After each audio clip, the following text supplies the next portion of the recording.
Okay, hello you all guys, welcome back to our channel Independent Training. Today's discussion will be corporate governance in terms of board function and structures.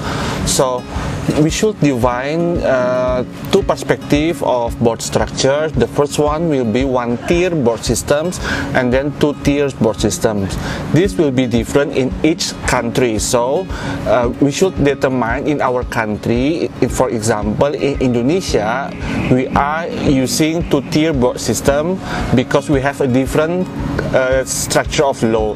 But different country, they might be also implemented different corporate governance structure, or it could be one-tier board system. So we should remind that each country, they have different corporate governance structure or board structures. Okay, so first things first, we are going to discuss what is one-tier board system. What will be the difference one-tier board systems and then two-tier board systems. One-tier board systems consists of executive director. They have responsibility in operational, and then non-executive director. In non-executive director, they are dealing with the supervision, assignment, job and duties. Yeah, so that will be the function of non-executive director. Don't forget, usually non-executive director is also consists of independent director. Independent director here, it means they don't have any shareholders in their company, so they do not have any conflict of interest among each other of shareholders. Yeah, so independent director will be the independent parties to make sure that all the information will be the same among all each shareholders. After one-tier board system, we are going to discuss what is actually two-tier board system. Two-tier board system consists of board of commissioner and then board of director.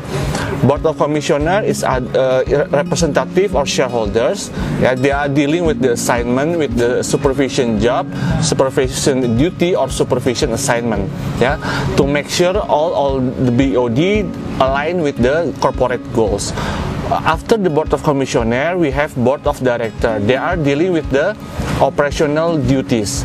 Operational duties will be among of board of director. So we have two parts, board of commissioner and then board of director. So if you guys notice, board of commissioners is actually the same like in non-executive director. Yeah, so non-executive director is equal or similarly same with the board of commissioner. It's just matter of name that in two-tier board system already separate by the name BOC and then BOD, but in one-tier board system they all gathered as a board of director. But in one-tier board system, board of director divide by executive director and then non-executive director. Part of non-executive director, we have independent director. What is independent director? Independent director, if the director, they do not have shareholders, so they becoming independent parties among shareholders. Yeah, so that will be the difference one-tier board system and then two-tier board systems. Now it's just matter of which country and then which of corporate governance structure they are implemented. After one-tier and then two-tier board system, our discussion will be emphasized on one-tier board system. So in terms of the organ of governance, the responsibility of board, it will refer to one-tier board system. We are not going to discuss two-tier board system. It might be two-tier board system, we can discuss in the next video. But for this discussion will be one-tier board system. Yeah. So when you are notice to this video, you should notice that this is one-tier board system, so be careful when you are watching this video. The organ of governance of one-tier board system is the power to manage the business of all companies and corporations was conferred upon the board of directors. Nowadays, the board of directors is seen as the primary governance or supervisory organ. Yeah, so you are notice that why they are mentioning that BOD is primary governance or supervisory organ? Yes, because in one-tier board system they do not have board of commissioner. That's why they mentioning that board of directors is also primary governance, also supervisory. Yeah, because don't forget, supervisory will be in the part of non-executive director. Yeah, that will be the organs of governance. Next will be the discussion about board function. We have several board function. The first one will be to set goals for the corporations. Yes, it's sure that corporate, usually the BOD, they should ensure that the corporate will have goals in the short term, medium term, and then in the long term. Yeah, so number one will be to set goals for the corporations. Yeah, to set goals, it means also align with the shareholders willingness, yeah, to share the goals with align with the shareholders intention. Number two will be to appoint the corporation chief executive, yeah. And then number three will be the board function to oversee the plans of manager for the acquisitions and organization of financial and human resource toward attainment of the corporation's goals. Yeah, so BOD is to make sure that all the acquisitions of financial and human resource is aligned with the goals of corporations.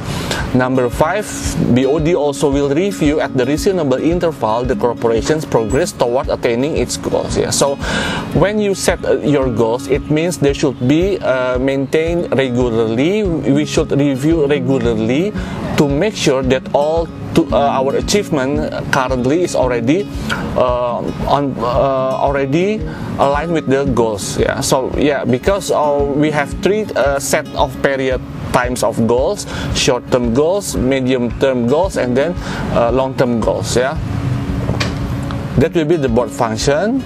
And this will be the principle of good corporate governance and best practice recommendation based on Australian Stock Exchange principles. The first one will be the responsibilities of the board, overseeing of the company, including its control and accountability system. Yeah. So when we are noticed with the responsibility of board, it means will be the executive of director. Yeah. So because executive or director will be responsible into day-to-day operation, day-to-day decision, it means we are discussing about executive director.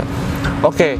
What is the responsibility of executive director? The first one will be overseeing of the company, including its control and accountability system. Yeah, overseeing. Yeah, so they are mentioning overseeing of the company. Number two, appointing and removing the CEO. Yeah, or equivalent. Yeah, so CEO under board of director. Where appropriate, ratifying an appointment and the removal of senior executive. So after CEO, board of director also have responsibility to ratifying an appointment of senior executive. Yeah, providing input into final approval of management development, corporate strategy, and performance objective. Yeah, so providing input into and final approval. Yeah, so once you are becoming BOD, it means you are not wait up until the goal is already set up, but you also put input.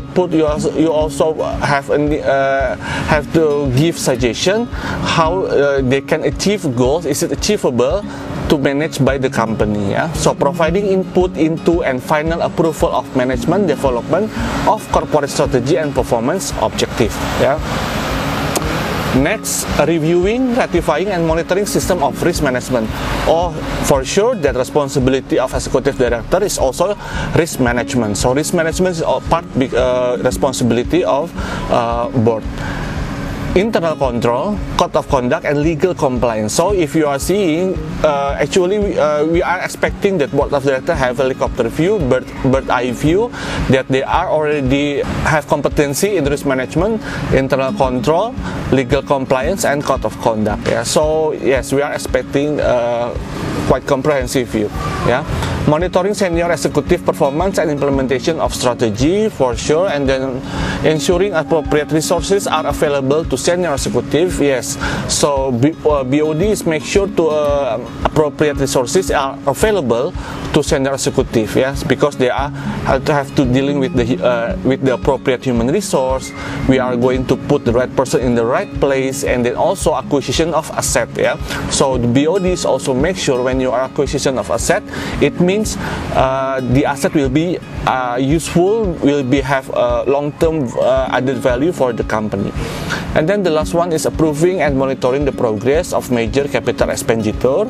Yeah, so approving and monitoring the progress of major capital expenditure. Yeah, so board of directors, they are quite noticing about major capital expenditure, capital management and acquisition, and divestiture. Yeah, so yes, because board of directors is quite a lot of assignment, quite a lot of responsibility, so they are going to put emphasis only on major capital or material amount. Yeah, this will be the complete corporate governance model. We have effective legislation and then effective regulators. Yeah, especially this is referred to government. And then if you notice, we have the circle one, and then with the triangle one, the circle one will be the management, and then the triangle one will be the supervisions. Among of circle one and then triangle one, we have company secretary. Yeah, company secretary is quite important as a representative or corporate. Yeah. After the company secretary, we have appointment several committee. If you are notice here, we have appointment or nomination committee, we have compensation and remuneration committee, we have audit committee, we have risk management committee, and shareholder committee. Yeah? The amount of the number of committee will be depend on the corporate. Yeah, but usually at least we have audit committee and risk management committee. That will be the mandatory requirement. Yeah, but the other will be the voluntary. If the corporate needed the committee to help the non-executive director, then they can create another committee. Yeah, so the committee will usually help non-executive director. Yeah, and then we have legal and ethical behavior on the right side, and then under the right side we have stakeholders, consists of employee, client, customer, consumer, and community. Yeah, actually we have a lot of another stakeholders not mentioned here. You should notice we have tax authority also part of stakeholders. Yeah, they are not mentioned here, but you should aware that we have still a lot of stakeholders. They are not put in the right box over there. Yeah, so this will be the complete of corporate governance model. Okay guys, that will be the end of our discussion today, ended with the complete corporate governance model. But overall, don't forget guys that this is only for one tier board system discussion, so beware if you are going to refer to this video. Okay guys, that also wrap up for today. Thank you for watching.